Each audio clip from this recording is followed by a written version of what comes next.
became Booker T. Washington was Mission College. And I wonder if Spike Lee has some history of that when he called the college Mission College in School Days. I just wondered that as you talk, if that's something he was aware of, or it just happened to be what he picked, you know, just saying mission, you know, as a mission, or if he actually knew that history.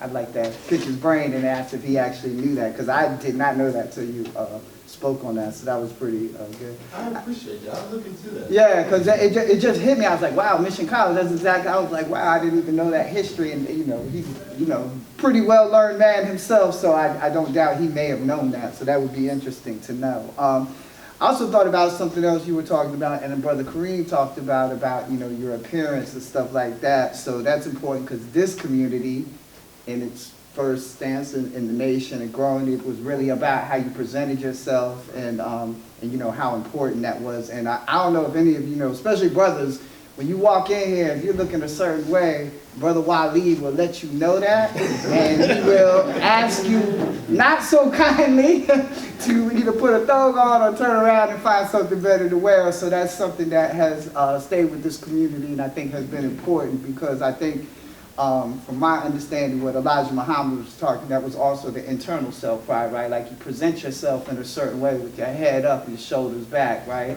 So I think that's important, and how that's consistent all the way through.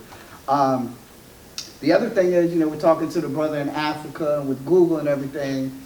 As a librarian, I know this is one of those things where, like, we have more access to knowledge, and yet it seems like people have less knowledge, right? Because I remember, like, you reading the encyclopedia, having to go look at the catalog cards and cross-reference and find the book, you know, go find it and pull the information. Now I can literally Google it, and I feel like sometimes our youth get lazy because of that, as opposed to having to do the research that creates something, that creates understanding, how to find knowledge, how to, you know, get some, you know, structure to the knowledge, as opposed to just all this stuff coming at you and half of it not meaning anything. So I think that's important, that we still have libraries and that people still go to the libraries. It's a form of organization. So our minds are developed to put things into categories. We naturally do those things. And prior to the internet age, we had there was a set time where we learned information. There was a set time where we ate, set time where we prayed. But in today's time, like you said, information comes at us so much that even our adult minds have not developed in a way to take not just information, but the diversity of information. Whereas, say, if you went into a science class, you will only learn science for that time period. Now, if you scroll through Instagram, you're going to see everything from religious quotes to how to make money to how men and women should interact with each other, all in 5 minutes, and that definitely affects how we view the world in general. Not just that, the information that's placed in front of us. If you are a person who doesn't understand information, how information influences our vision of the world, and if your music is bad, your food, you know, if your music is bad, the television is showing negativity, your video games are showing negativity, your music is showing negativity, your politicians are talking about negativity, then your mind may very well develop into a you start to see the world from a negative standpoint. When Ishmael and I went to Mali, they didn't have as much access to information, but for what they had, they genuinely were typically happy people. I'm not going to say they didn't have their own issues, but the mental health crisis that we're experiencing now was not necessarily the same thing they was experiencing there. And I do highly believe that it's because of our information that's being placed in front of us. Not to mention, like, for instance, libraries are public places, publicly funded. We have no, in theory, we should have no motivation to be, financial motivation to push one agenda or another because everyone has access to it. Whereas Google is a financial institution, and you're paying the most to have your information put to the top. That's what people are gonna absolutely, yeah. So yeah, just the processing of information in any field, in regards to gender, in regards to math, in regards to science, even in regards to religion, is very important and definitely needs to be studied further. No, absolutely. So you took the words out of my mouth about structure, so that's what's important. So we're going to continue on. We're going to do a little bit of the breakup right here with another Who Am I? And so speaking of youth and knowledge, we have one of the younger brothers here that's in the masjid. That's good to see. It's good to see the youth. And real quick, what you were talking about in Mali too, I'd be so bold to offer that the structure of Islam helps with that structure, that helps them keep some of that bad stuff out of their brain, because they are forced to be structured, and they have a cohesive culture that we don't have here too, right? Everybody's kind of on the same plane and about the same thing. So I was very surprised where on Friday I never seen a whole city shut down. Yeah. I had never seen people come together and just like pray and like in such large groups that it starts spilling outside of the mosque. I was highly impressed. It definitely added structure to those people's lives that I, as a person that doesn't necessarily follow the faith, was highly humbled and thought was beautiful. Absolutely. And and then a little bit of one more quick thing to the negativity that goes into it's the music. So even today, some of the music is negative, but I come up from a time when the music actually directed me to exactly right here where I'm standing. So I had Chuck D, I had the Brand Nubians, I had the Poor Righteous Teachers, and other people that were just, even in the Afrocentricism, the Jungle Brothers or whatever, it was all making you think in a different way. And for me, it exposed me to cultures I would have never got in a standard education. So that is very important. What goes into you, as much as what you eat and what you put in here, is very, very important. So so back to the youth, I'm gonna get ready. We're gonna do another Who Am I? Brother Qareeb's gonna come up here and read the quote, and then if you know who it is, Sister Lucinda set quite a standard for you to follow, because she had everybody stuck, so inshallah, you come on up and do your quote. Assalamu alaikum, everybody. Got a quick little excerpt. I'm going to read it to y'all can guess. That until the philosophy which holds one race superior and another inferior is finally and permanently discredited and abandoned, that until there are no longer first-class and second-class citizens of any nation, that until the color of a man's skin is of no more significance than the color of his eyes. I know. Should I keep going or should we stop it here?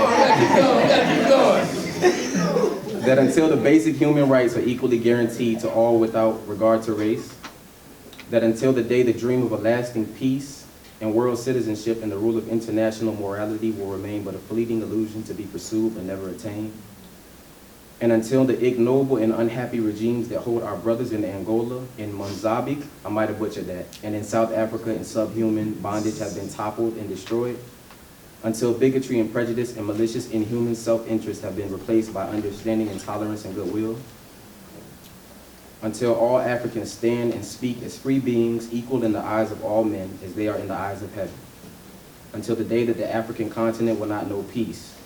We Africans will fight in necessary, and we will know that we shall win, and we are confident in the victory of good and evil, over evil. Who am I? The rule was you got to raise our hand. Yeah, so you got to call. I wasn't picking anybody that raised their hand. I didn't know the answer. No, go ahead. I'm just joking. So who am I? Is it Haile Selassie? Yes. Yes. It was his address to the United Nations in 1963. All right, so We have a gift for you. So when they do these school masters, we have gift cards. Oh, okay. Oh, yeah. He's the first one. I want to do a Who Am I? Who picked it? No, somebody, who picked it? Lucinda's. Nobody got it? No, she stumped everybody with Ella Oh, Baker. okay. She had Ella Baker, and nobody got it. And then she showed that she was also related in the history. So, yeah. So you want to keep, or we want to? So our prayers are about to be in 10 minutes. I know that you have to go. Do you have time for us to pray? And I know it sounds bad to say. You do? It sounds bad to say no, right? Put you on the spot. Our prayers only like 6 to 8 minutes. So we'll do it. But it'll start at 11 and then like 11 minutes though. So we have a little bit of time in the meantime. Yeah. So This is what we'll do. I had two people that were my guides in Mali. One of them just called me. So I'll see if I can get him on the line as well for this next 10 minutes. And then we'll pray. And after we pray, it'll only take about 8 minutes to be honest with you. And then we'll get back to the program. So what I'm gonna do now is try to reach out to him and have him talk to us a little bit, and then we'll pray. in the meantime, while he's getting that, start preparing for the sister Nakia, right? Nakia, she's going to talk about community activism. So, I mean, I'm looking around, I see the original Black Panthers in here, my brother Fats in here, and these are people that I've been seeing since, I mean, I've been doing this, at least community activism since like 94, 95. I think we've known each other since 95, Fats? Something like that, yeah. So, yeah, so, you know, see people cycle around, you know. We used to always be right over here at Brother George's store, building, getting information, connecting. You know, that's one thing I really miss about Brother George's store. You come through there on a Friday evening or a Saturday, you about to get in some real deep conversations and stuff. And you could talk about anything, discuss anything, except there were two things you weren't going to do. You were not going to be critical of the Honorable Elijah Muhammad or Honorable Minister Louis Farrakhan. Other than that, everybody can talk about everything and break it down with your opinion and your perspective. But I appreciated that. And so while we're there, the day, so you see me as a Caucasian up here. In 1990, I walked through the Brother George's store and said, I want books on Islam. Brother George, knowing where he came from, who he is, he didn't blink an eye. He said, right on the back wall right there, brother. And that man was very good to me for the entire time that I knew him while he was on this planet. I appreciate him. I appreciate everything he ever did and gave me in there. And I connected with many of you because of Brother George, because of that store, because of the welcoming. You know, we're talking about Black history, but I can tell you right here, from my perspective, what I appreciate is this community has always allowed me in with open arms. I've never felt animosity. I've never felt pushed away. And I just want to thank all of you for that. Just from my heart, I appreciate that, because I've been around a lot of you. I know I keep calling him Fats out, but I've known him and the activist community and people that are about it. I appreciate they never blinked the eye at me. And, you know, I got some, you know, I'm going to check you for a minute. We'll see how you move. Let's see, if, you know, if you're a voyeur or you're playing games. But alhamdulillah, Allah put me on this path, and you guys allow me to walk this path behind you, because you guys are paving it. I'm just here, just trying to follow along and be supportive and be a mujahideen, to be a warrior for change. So, alhamdulillah, I appreciate all of you all for that. I appreciate you guys. I appreciate that. Because unfortunately, a lot of my ancestors ain't so good, so. Mashallah, I can put a different face on that. But, so I just want to say appreciate it. How you coming, brother? Ismail? Yes. You got him? No, I don't have him. I thought I had him. He didn't answer. I'm gonna try one more time. Okay. But we got like 7 minutes before the prayer, so if everybody wants to But yeah, pause so, for a little and bit. those of you who aren't Muslim, I hope you appreciate, you know, to watch the prayer and see how we move as a community and the unison that's there, because that's the other thing that drew me to Islam is there is a sincere brotherhood that is, we're one culture, right? Like he could be in Mali and pray, and everybody may not speak the same language, but everybody knows exactly what to do, how to move, and we can't even communicate and have a conversation, but in the masjid, we know exactly what we're doing. We can look at each other and know exactly what the brother's going to do, what he's going to say. So that is the universality of Islam that I found as well. So I really have appreciated that, and that's what drew me here. But like I was saying, through the music and the people, I know Islam through the Nation of Islam first. I know Islam through Black Americans. That's how I know Islam. That's how I came to it, that's how I've been taught it, and that's how I always understand it, and that's how I always love it. So I will always go back to those people as my mentors, as the ones who taught me.